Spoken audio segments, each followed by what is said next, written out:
한국 사람들의 특징이 한국에 대한 자부심이 유난히 강하다라는 겁니다. 우리가 그동안 많이 봤지만 운동 경기만 하면 대한민국 짝짝짝짝 이런 모습을 볼 때마다 정말 대단합니다. 아마 한국처럼 이렇게 자기 나라, 자기 조국, 자기 문화에 대한 이 자부심과 자긍심이 센 사람들이 그 어느 나라에 있을까 할 정도로 참 자부심이 유난히 센 민족입니다. 굉장히 좋은 겁니다. 자부심이란 뜻은 자기가 책임을 지고 자기가 부담을 진다, 그런 뜻입니다.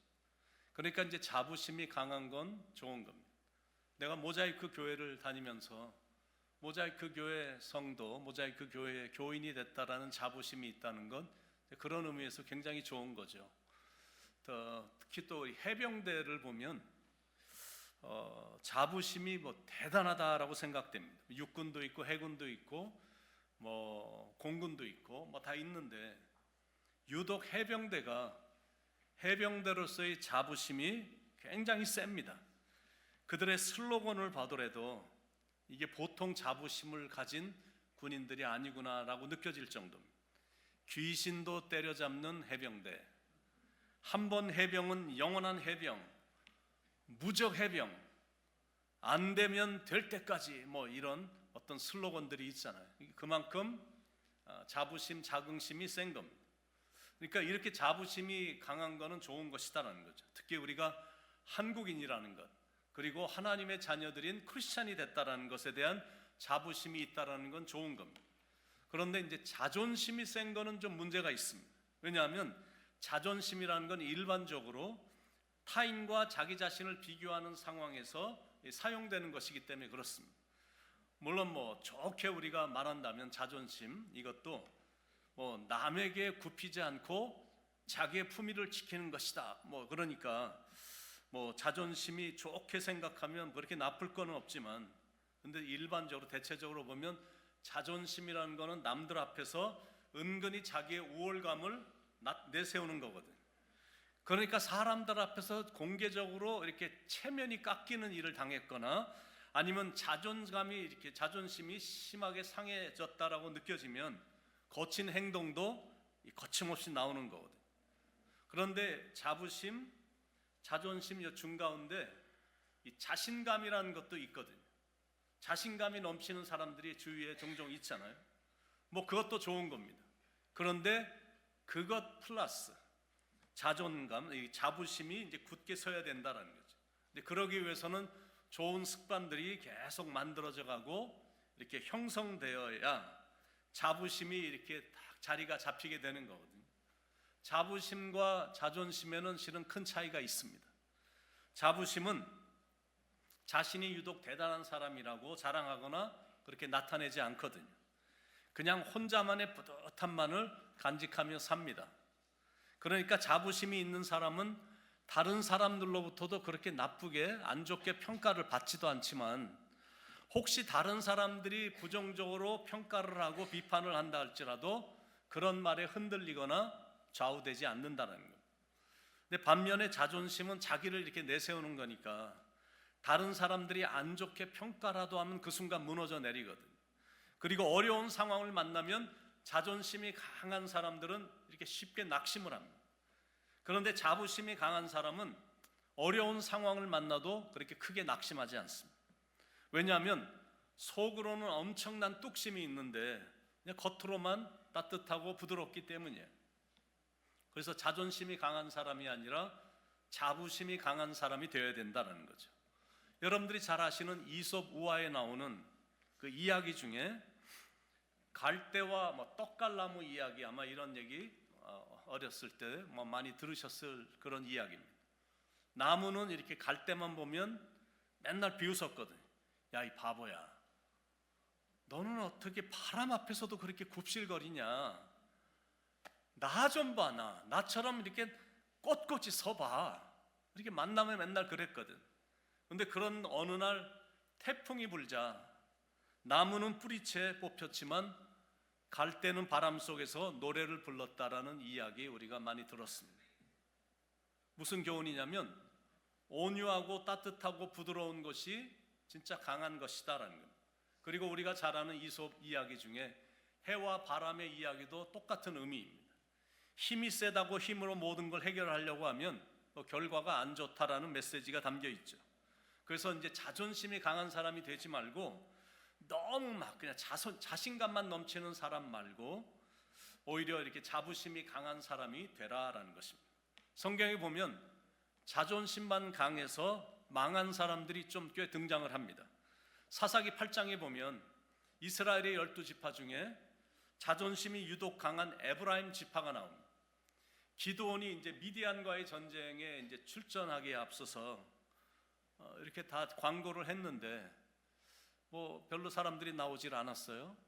그래서 이제 적은 숫자를 가지고 가서 승리를 하고 돌아온 겁니다. 전쟁에서 승리를 하고 딱 돌아왔는데 이 에브라임 지파들이 와서 자꾸 시비를 거는 겁니다. 왜 전쟁에 나갈 때 우리를 부르지 않았냐? 우리를 어떻게 이렇게 대접할 수 있냐? 이러면서 막 시비를 거는 겁니다. 기드온이 전쟁에 나오라고 광고를 했을 때는 뭐 전혀 들은 척도 안 하더니 전쟁에서 돌아오니까 승리하고 돌아오니까 막 시비를 거는 겁니다. 근데 그때 이제 기드온이 굉장히 부드러운 말로 그들을 달랬습니다. 내가 한 일이 너희들이 한 일과 비교가 되겠느냐? 너희의 끝물 포도가 우리의 만물 포도보다 훨씬 난 민첩하잖아. 나와 풀어. 이렇게 딱 띄워주고 부드러운 말로 이렇게 말을 해주니까 에브라임 사람들의 화가 좀 풀어졌거든요. 그런데 이제 비슷한 일이 사사기 12장에 가면 또 나옵니다. 사사 입다가 암몬과의 전쟁을 위해 군대를 모집했는데 그때는 막 시큰둥해갖고 참석을 안 하더니 전쟁에서 승리를 거두고 돌아오니까 이번에도 똑같이 와서 시비를 거는 겁니다. 왜 전쟁에 나갈 때 우리를 부르지 않았냐? 너와 내 집을 불살라 버리겠다 뭐 이렇게 경고를 하면서 시비를 막 걸었습니다. 그러자 불같은 성격의 사사 입다가 그 말에 화가 나갖고 전쟁 때는 모른 척하더니 전쟁에서 이기니까 이제 와서 시비야 그래갖고 화가 잔뜩 나갖고 에브라임 지파를 쳐들어가서 그날 42,000명을 죽인 사건이 있었습니다. 그러니까 자존심만 너무 앞세우면 안 됨을 지금 우리에게 교훈해 주는 거거든요. 자존심만 이렇게 계속 앞세우고 있으면 그래서 결국 이렇게 지역 갈등도 생겨나는 거거든요. 그리고 자존심 때문에 연세대학교하고 고려대학교와의 이 운동 경기가 유달리 심각한 겁니다. 내 편 같으면 무조건 다 좋아. 그런데 내 편 같지 않으면 무조건 다 싫은 그런 게 이제 자존심이 강한 사람들의 이 특징이거든요. 지금은 어떤지는 잘 모르지만 한때는 뉴욕 양키스 이렇게 베이스볼 모자를 쓰고 보스턴에 가거나 아니면 보스턴의 레드삭스 팀이 보스턴 레드삭스 팀 베이스볼 모자를 쓰고 뉴욕에 나타났다. 그러면 폭력을 당하는 경우들이 곧잘 있었습니다. 왜냐하면 뉴욕 양키스하고 보스턴 레드삭스 베이스볼 팀은 영원한 라이벌이기 때문에 그렇습니다. 그런데 이제 하나님을 믿는 사람들은 절대 이러면 안 되잖아요. 모든 사람들을 대할 때는 온유하고 따뜻하고 친절하게 이렇게 사랑으로 대하면서 살아야 되잖아요. 그 모습이 바로 자부심이 넘치는 사람들의 모습이기 때문이고 그 모습이 우리가 섬기는 이 예수님의 모습이기 때문이에요. 요한복음 21장에 보면 예수님의 그런 따뜻하고 온유한 모습을 잘 보여주고 있거든요. 이제 예수님을 다 버리고 배신한 제자들에게 베드로가 이제는 I'm done with this. 나는 이제 모든 게 다 끝났어. 더 이상 이거 안 해. 나는 다시 고기나 잡으러 갈 거야. 이렇게 이제 제자들 앞에서 광고를 했습니다. 그러자 다른 제자들도 자기들도 따라가겠다는 거야. 그래갖고 주르륵 따라와갖고는 같이 이제 고기를 잡았는데 고기가 한 마리도 안 잡히는 거예요. 요한복음 21장 2절에 보면 시몬 베드로와 디두모로 하는 도마와 갈릴리 사람 가나 사람 나다나엘과 세베대의 아들들과 또 다른 제자들이 함께 있더니 시몬 베드로가 나는 물고기 잡으러 가노라 하며 그들이 우리도 함께 가겠다 하고 나가서 배에 올랐으나 그날 밤에 아무것도 잡지 못하더니 아무것도 못 잡았어요. 밤이 새도록 고기를 잡았는데 이 고기 잡는 것에 있어 대가들인데 한 마리도 못 잡았어, 신기하게. 근데 어디서 음성이 이렇게 들려오는 거예요. Hey, have you caught fish? 하고 이런 음성이 들리는 거예요. 너희들 고기 좀 잡았니? 하는 음성이 들린 거예요. 요한복음 21장 5절에 예수께서 이르시되 얘들아 너에게 고기가 있느냐? 대답하되 없나이다. 그러자 또 음성이 들려온 겁니다. 6절에 보니까 이르시되 그물을 배 오른편에 던지라 그리하면 잡으리라 하시니 이에 던졌더니 고기가 많아 그물을 둘 수 없더라. 제자들이 너무 놀란 겁니다. 말도 안 되는 말을 저 사람이 했지만 그래도 그냥 순종한다는 마음으로 던졌는데 그때 그 유명한 물고기, 큰 물고기 153마리가 막 그물이 찢어질 정도로 잡힌 거예요. 그래서 너무너무 신기해갖고 그 음성이 들렸던 그쪽을 바라보니까 요한이 바라봤더니 바로 그분이 예수님이신 거예요.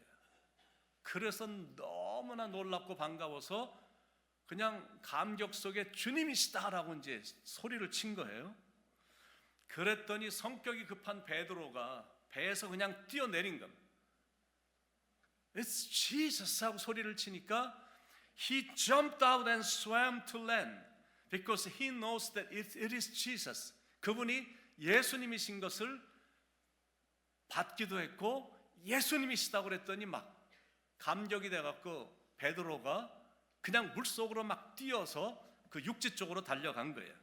7절에 예수의 사랑하시는 그 제자가 베드로에게 이르되 주님이시라 하니 시몬 베드로가 벗고 있다가 주님이라 하는 말을 듣고 겉옷을 두른 후에 바다로 뛰어내리더라. 정말 가슴이 찡하고 뭉클해지는 장면이거든. 이렇게 우락부락한 남자가 주님이시라는 말을 듣자마자 그냥 어린아이처럼 달려오니까 이런 사람을 사랑하지 않을 수가 없는 겁니다. 잘못했다고 어디로 숨거나 뭐 도망가질 않은 거예요. He faced it. 예수님을 그냥 너무 반가워갖고 그냥 막 만나러 달려가는 이 모습. 그걸 예수님이 보셨으니까 그 모습이 너무 사랑스러우니까 야단도 못 치는 거예요. 근데 이런 게 파워다라는 거거든. 이번에 우리 고등부 아이들이 3명이 그 LA의 그 나눔 선교회 그 마약 중독자들이 있는 한국 사람만 들어가는 뭐 대체적으로 뭐 1.5세, 2세들 우리 한국 아이들이지만 젊은이들이지만 마약 중독자들만 들어가는 거기서 이제 다 이렇게 닫아놓고 나가지 못하게 하고 이렇게 말씀으로 사랑으로 교화시켜서 정상적으로 만드는 그 사역을 하는 LA 나눔센터 선교회를 다녀왔는데 거기 29년째 그들과 자고 그들과 그냥 같이 지내면서 29년간 목회하신 한영훈 목사님이 계시거든요. 근데 아이들에게 그렇게 잘해줘도 마약이란 거는 중독이기 때문에 밤만 되면 막 마약하고 싶어서 견디질 못하니까 기회만 생기면 거기를 뛰쳐나가서 밖에 나가서 이제 마약을 하는 거거든요. 그러다가 어떤 아이들은 정말로 마약에 완전히 중독되고 그냥 끝까지 가는 바람에 그러다가 어디론가 사라지거나 죽거나 그러는데 그 중에 다시 이렇게 선교센터로 돌아오는 아이들이 있다라는 거예요. 그러면 이제 그분이 하신 말이에요. 저는 아이들이 잘못했을 때 야단을 친 적이 없어요. 단 한 번도 없습니다. 아이들이 나갔다가 들어와서 목사님 죄송합니다. 그러면 자라. 올라가서 자라. 이렇게 말한다는 거예요. 그리고 이 한마디는 꼭 해준다고 합니다. 그래도 돌아온 게 고맙다. 임마 고마워. 그래도 이 말을 꼭 해준다는 거예요. 절대 29년 동안 한 번도 야단을 안 쳤다는 거예요. 사랑으로 감싸줬다라는 거예요. 연약한 인간이니까 충분히 그럴 수 있지. 이렇게 대해주니까 그들의 삶에서 변화가 일어나는 거거든요. 제가 섬겼던 캘리포니아에 장광수 권사님이라고 계셔요. 우리가 은혜동산 할 때마다 달려오셔서 이렇게 베이스 기타 쳐주시는 권사님이 계신데 그 아들이 알렉스 장이라고 있습니다. 근데 제가 섬길 때 새벽 기도를 하면 그 기도 시간이 되면 아버지가 꼭 저쪽 이렇게 앞에 나와서 저 구석에서 맨날 울었어요. 맨날 그렇게 울더라고요. 근데 막 교인들은 많이들 가고 이제 흙으로 한 1시간 정도 매일같이 하루도 안 빠지고 와서 기도하는데, 그런데 그 기도가 우는 게 보통 우는 게 아니라 콧물이 막 일로 막 매일같이 떨어져. 근데 그때는 제가 잘 몰랐는데 나중에 이제 가까워지면서 듣다 보니까 이제 아들이 마약에 빠진 겁니다. 아버지가 날마다 울었어. 그런데 이제 그 아이가 나눔 선교회를 들어가게 된 거거든요. 마약 중독자니까. 근데 거기서 사랑을 받으면서 하나님으로부터 도전도 받고 비전도 받아서 신학교를 다니게 된 거예요. 그래서 신학교를 다녀서 지금 나눔 선교회 훌륭한 전도사로서 사역을 하고 있고, 이제 전 몸이 이제 다 정상이 돼 갖고 나가서 빵 공장, 우리 지난번에 간증 들으셨잖아요. 빵 공장을 굉장히 크게, 그리고 굉장히 잘 되는 빵 공장의 사장이 된 겁니다. 그런데 이 아이가 빵 공장을 시작하게 된 이유, 빵 공장을 특히 이렇게 잘하는 이유, 그거는 나눔 센터에 있는 마약 중독자들, 그래서 변화가 돼서 세상에 나온 아이들이 막상 나오면 직장이 잡히질 않으니까, 어느 누구도 짭을 잘 안 주니까, 그래서 빵 공장에 오게 해서 일을 시키는 거예요. 같이 일하고, 그리고 사랑도 주고, 그리고 일주일에 몇 번씩 나눔 선교회 가서 또 도전을 주고 사랑해 주고, 이런 사역을 하는 거예요. 그래서 너무나 감동스럽게 변한 거거든요. 근데 예수님이 이제 그러셨거든요. 제자들을 찾아오신 예수님은 막 속에서 열이 날 수도 있잖아요. 그리고 화가 나서 좀 멱살이라도 한번 잡을 만도 하고, 가갖고 한 대라도, 베드로의 뺨이라도 한번 때릴 수도 있었을 텐데, 왜냐하면 장담을 했었잖아요. 예수님 걱정 마세요. 누가 다 부인한다 할지라도 저를 꼭 믿어주시기 바랍니다. 이렇게 당당하게 했던 사람이 며칠 지난 것도 아니고 동일한 날에 몇 시간 지나서 예수님을 부인하고 저주까지 했잖아요. 그러면 뭐라도 좀 가서 좀 한번 해보실 만도 하셨는데, 그들의 잘못을 묻지도 않으셨어요. 실수에 대해서 야단 한 번도 안 치셨어요. 왜 그랬니? 너 어떻게 하다가 이 정도까지 됐냐? 이렇게 말씀도 안 하신 거야. 예수님이 하신 말씀은 Come, sit down. 이리 와서 같이 우리 아침 먹자. 이제 그 말씀을 하신 거거든요. 오히려 인간의 연약함을 이해해 주시면서 아주 진한 사랑을 보여주십니다. 그래서 저에게 사랑이 무엇이냐고 물어보신다면, 사랑은 눈물의 씨앗이 아니라 사랑은 이해하는 것이다라고 말하겠어요. 이해한다, 그 말을 영어로 understand라고 하거든요. under이라는 거는 밑이라는 뜻이야. stand라는 거는 쓴다라는 거야. 내가 어떤 사람 밑에 가서 쓰는 거예요. 그게 understand예요. 그러니까 자존심이 강한 사람은 당연히 이게 안 되는 거죠. 자신에 대한 우월감이 유난히 세기 때문에 다른 사람 밑에 서 있는다는 거, 이건 상상도 할 수 없는 거예요. 그래서 상대방을 이해를 못하는 거고, 그리고 이해하려고 해도 이게 안 되니까 성격도 막 싸납게 돌변할 때가 많은 거예요. 그런데 자부심이 강한 사람은 상대방을 얼마나 잘 이해하는지를 몰라요. 그 사람 밑에 가면 언제든지 그 밑에 가서 자연스럽게 설 수 있으니까 상대방을 대할 때 부드러움으로 나타나는 거거든요. 왜 부부가 관계가 힘드냐면, 그건 이해심 부족 때문에 부부관계가 굉장히 힘든 거예요. 이해를 하면 상대방을 대할 때 부드럽게 대하는데, 이해를 못하니까 사사건건 오해가 생기면서 배우자에게 싸납게 대하는 거거든요. 여러분, 남자와 여자의 차이라는 게 얼마나 많은지 몰라요. 대전에 있는 이 교수가, 신학교 교수가 평생 동안 자기가 연구해갖고 남자와 여자의 차이를 책으로 썼는데, 이렇게 두꺼워. 남자의 여자의 차이가 그렇게 많은 거예요. 이렇게 많은데 맨날 자기 방식으로만 생각하고 상대방을 대하니까 당연히 부딪히는 거거든요. 나이가 들수록 자존심만 강해지면 안 된다라는 교훈입니다. 자부심이 커가야 돼. 내가 크리스찬이 됐다라는 자부심이 증가가 되고, 하나님의 자녀라는 자부심이 갈수록 커가서 사람들을 대할 때 넉넉하게 대하고, 웬만한 건 이해하는 사람으로, 이게 나이가 들어가야 되거든.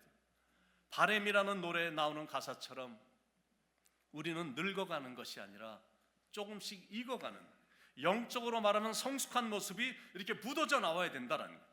그런 사람은 자기의 입장에서만 생각하지 않거든. 이렇게 늘 상대방의 입장에서 이렇게 생각합니다. 그러니까 상대방에 대한 오해는 하나도 없어. 그냥 이해만 있는 겁니다. 에릭 프롬이라는 이 독일 사람인데 유명한 책의 저술가입니다. 그 사람이 사랑의 기술이란 책도 썼는데 그 책에 보면 사랑의 특징 4가지가 나옵니다. 사랑은 관심을 갖는 것이요, 상대방에 대하여 책임을 느끼는 것이요, 상대방을 존경하는 것이요, 그리고 상대방을 이해하는 것이다. 이게 정말 맞는 말이다 생각해요. 그 사랑이거든. 내 뜻과 내 생각만 옳다고 주장하는 게 아니라 상대방에게 관심을 갖고 상대방을 더 이해해 주는 거예요. 그게 사랑이거든. 그러니까 우리가 하나님을 정말로 사랑한다면 하나님의 입장에도 서보는 거야. 내가 이웃을 사랑한다면 자꾸 이웃의 입장에 서보는 거거든. 왜 세상이 이렇게 시끄럽고 갈등이 계속되냐면 상대방의 입장에 서보는 자세가 너무나 없기 때문이야. 부자는 가난한 자의 입장에 서보려고 하질 않아. 가난한 자는 부자의 입장에 서보려고 하지도 않는 거야. 그것만 가능하면 상대방에 대한 이해를 하게 될 텐데 이게 잘 안 되니까, 그리고 그렇게 하려고도 안 하니까 오해가 생기는 거고, 싸움이 있는 거고, 다툼이 있는 거고, 갈등이 있는 거거든. 그러니까 가정에 돌아가서도 자꾸 상대방의 입장에 서보는 거예요. 상대방의 입장에 서서 내가 생각도 해보고, 말을 할 때도 한번 그런 심정으로 말을 해보고, 행동도 그런 마음으로 해보는 것이 필요하다라는 거예요. 그러면 서로에 대해서 이해를 많이 하게 될 거거든요. 같은 교회 다니는 성도들도 다른 성도의 입장에 서서 생각도 해보고, 말할 때도 그분의 입장에 서서 내가 말을 하는 거예요. 그리고 그분의 입장에 서서 행동할 필요가 있다는 거예요. 그러지 않으면 아무리 교회를 다녀도 그냥 오해할 일들만 무성한 거예요. 그러니까 연세가 많으신 분들은 젊은이들의 입장에 서보는 성숙함이 필요한 거예요. 그러지 않으면 그동안 그랬던 것처럼 한국교회 젊은이들을 다 쫓아낸 그런 시기거든. 이해를 안 하니까, 그 자리에 서보는 이런 아량이 없으니까, 그러니까 젊은이들이 쉽게 오해하고 기분 나빠하고 화가 나갖고 코에서 막 연기가 나고 씩씩거리다가 다 떠나버리는 거거든. 그리고 젊은 사람들도 연로하신 분들의 입장에 서보는 성숙함이 필요한 것. 너 늙어봤니? 난 젊어봤다. 난 다 살아봤어. 이제는 막 늙어져 가는데, 늙어간다는 게 보통 힘들고 어렵고 외롭고 고통스러운 게 아니거든. 그러니까 젊은 사람들은 또 그런 부분을 이해를 해줘야 되는 거거든. 그래서 다른 사람의 입장에도 서보는 거고, 다른 사람의 아래에도 서보는 거야. 그래서 이해하는 자세를 갖는 것, 그게 바로 참 사랑이다라는 거예요. 만약 예수님이 그때 상대방에 대한 배려는 전혀 없이 자기 생각만 앞서갖고 그냥 화를 내면서 제자들에게 지가 하고 싶은, 예수님이 하고 싶었던 마음속에 있었던 이런 것만 다 퍼부었다면 절대 충성하는 제자들은 나오지 않았을 거거든. 사람은 누군가가 자기를 이해해 줄 때 자기를 이해해 주는 사람의 기대 이상으로 쓰임받는 제목이 되는 거거든. 예수님이 넓은 마음으로 받아주시고 그 마음을 이해해 주시니까 베드로가 막 감동이 돼갖고 기대 이상의 훌륭한 제자가 되잖아요. 그래서 저에게 사랑이 무엇이냐고 물어보신다면 사랑은 눈물의 씨앗이 아니라 이해하는 것이다 라고 말하겠어요. 두 번째, 사랑이 무엇이냐고 물어보신다면 저는 사랑이란 부드러운 눈으로 바라보는 것이다 라고 말하겠어요. 제자들이 달려와서 보니까 예수님이 숯불을 피워 놓으셨는데, 이게 숯불만 따뜻하게 피워 놓은 게 아니라 거기에 생선도 구워 놓으셨고 떡도 구워 놓으신 거예요. 9절에 육지에 올라보니 숯불이 있는데 그 위에 생선이 놓였고 떡도 있더라. 13절에 보니까 예수께서 가셔서 떡을 가져다가 그들에게 주시고 생선도 그와 같이 하시니라. 예수님이 직접 불을 켜놓고 예수님이 정말 따뜻하게 아주 완벽하게 구워진 생선과 떡을 가지고 이렇게 주신 거예요. 이게 진짜 감격스러운 장면이거든요. 그 아름다운 디베랴 바닷가 앞에서 지금 예수님과 베드로가 1대1의 아침 식사를 지금 하고 있는 거거든요. 그런데 아무런 말이 없으셔. 그러니 예수님과 베드로 사이에 깊은 침묵이 흘렀던 겁니다. 그런데 그 침묵의 시간이 어색하고 불편한 게 아니라 이게 얼마나 파워풀한지 몰라. 침묵을 통해 상대방이 나를 얼마나 사랑하시는지 막 온몸으로 막 느껴지는 거야. 그냥 말만 없는 거지 그윽한 눈길과 소리 없는 미소로 후원해 주는 거를 내가 보니까 마음이 더 따뜻함이 느껴지는 거야. 근데 우리가 섬기는 하나님도 보면 정말 종종 침묵으로 일관하실 때 많으시거든요. 그저 이렇게 조용히 바라만 보고 계실 때가 굉장히 많습니다. 너의 하나님 여호와가 너의 가운데 계시니 그는 구원을 베푸실 전능자시라. 그가 너로 인하여 기쁨을 이기지 못하여 하시며 너를 잠잠히 사랑하시며 너로 인하여 즐거이 부르며 기뻐하시리라 하리라.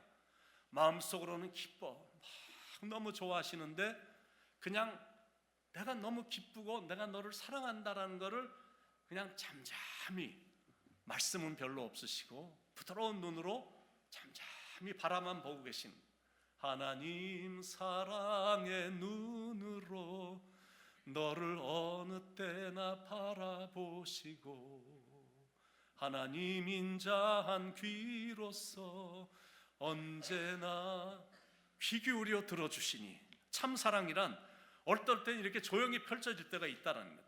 사랑한다고 그렇게 자주 말을 하더니 지극히 작은 일인데 삐쳐가지고 뒤도 안 돌아보고 가버린 일들이 또 얼마나 많습니까?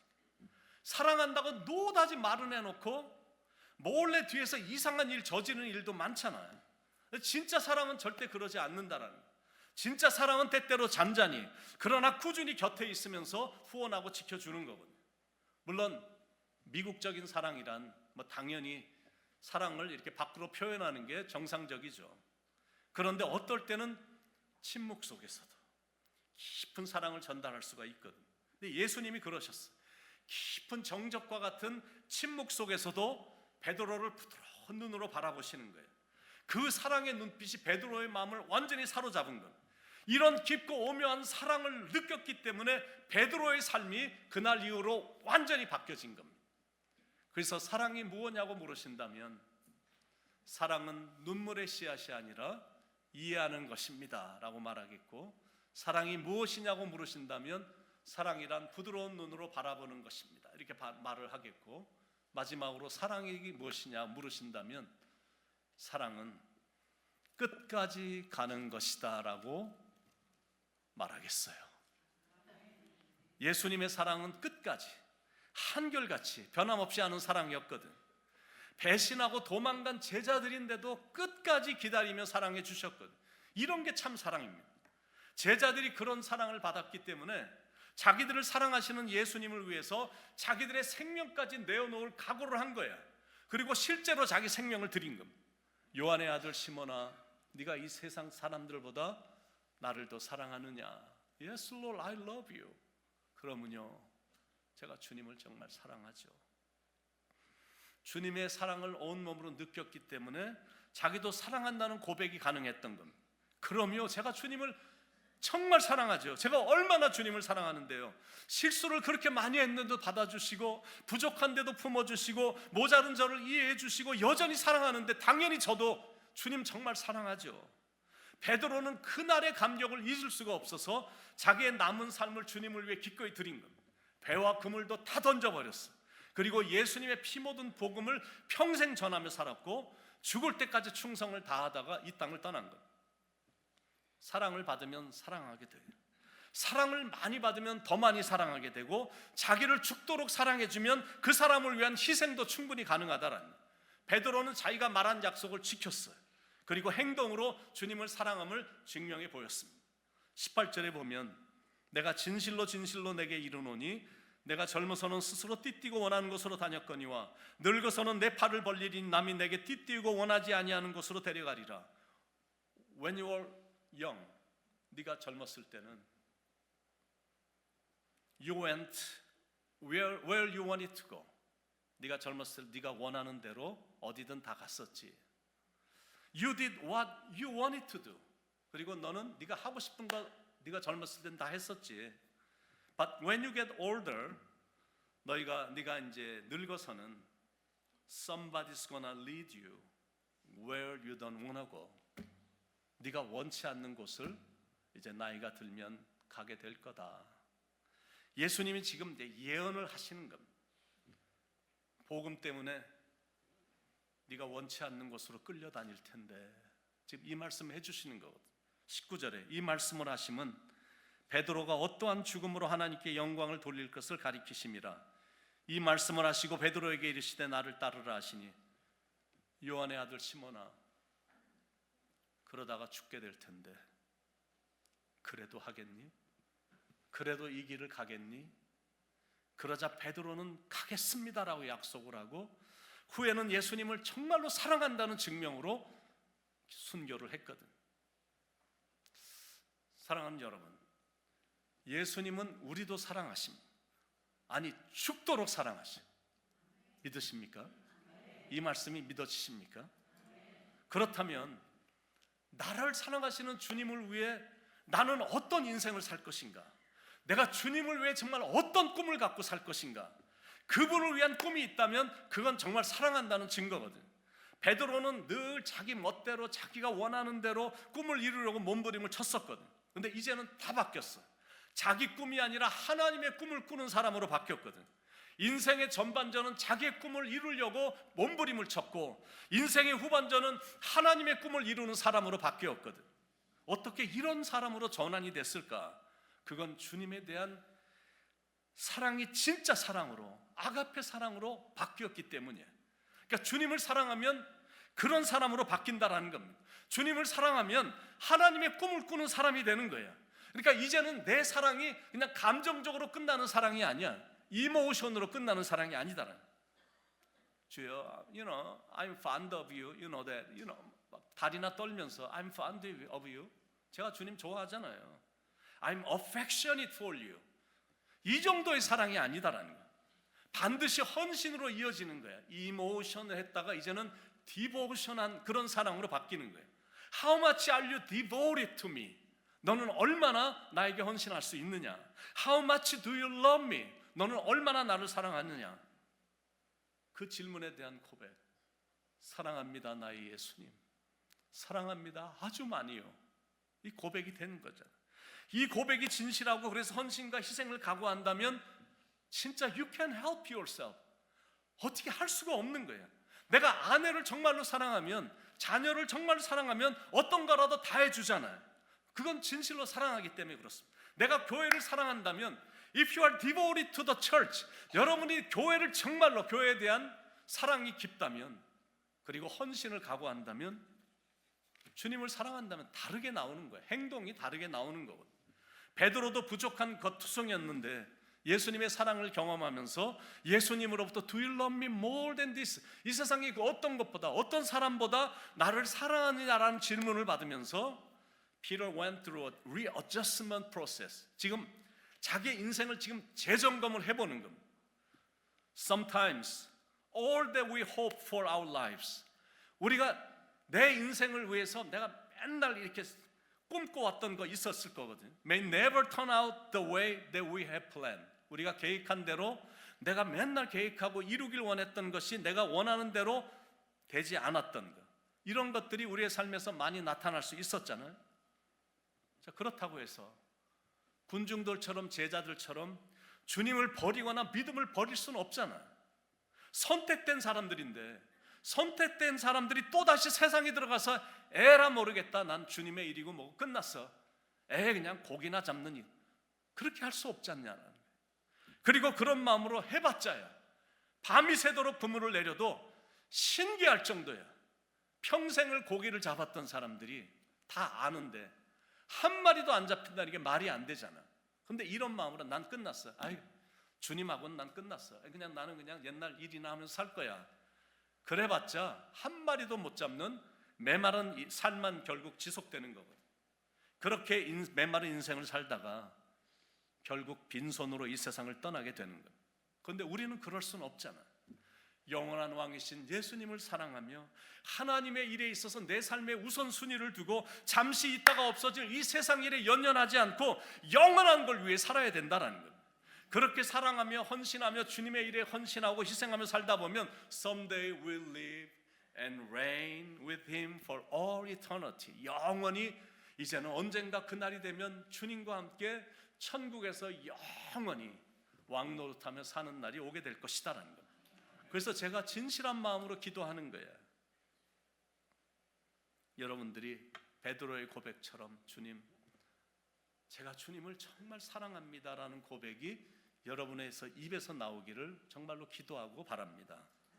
그 질문에 네가 이 세상에 어떤 것보다 나를 더 사랑하니? 이 세상에 어떤 사람보다 나를 제일 사랑하니? 라는 질문 앞에 저는 예수님을 믿습니다를 뛰어넘어 예수님을 사랑한다는 진실한 고백이 있기를 축원을 드립니다.